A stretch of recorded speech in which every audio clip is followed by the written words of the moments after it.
भाई लोग नमस्कार। आप देख रहे हैं भोजपुरी स्टार न्यूज़ और भोजपुरी स्टार न्यूज़ में आपका स्वागत है।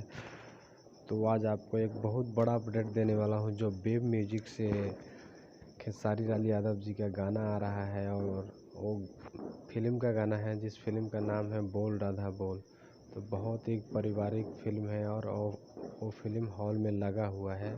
छठ पूजा के शुभ अवसर पर लगा था। तो आप लोग अगर सिनेमा के नज़दीक हैं तो वहाँ पे जाके देखिए उस मूवी को। बहुत पारिवारिक मूवी है, उसमें बकरी का कमाल है।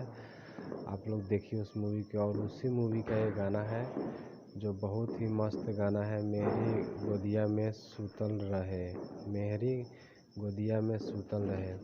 यानी बहुत ही मस्त गाना है। इस गाना को गाए हैं खेसारी लाल यादव और फीमेल सिंगर है अलका झा। तो बहुत मस्त ही सिंगर है अलका झा, फीमेल सिंगर है, बहुत अच्छा गाती है। तो वेब म्यूजिक से रिलीज़ हो रहा है कल सुबह, तो जाके देखिए। यानी कितने तारीख को, 8 तारीख सॉरी 9 तारीख को सुबह वेब म्यूजिक से रिलीज़ हो रहा है। तो देर ना करें, उस गाने को ज़रूर देखें। ठीक है दोस्तों।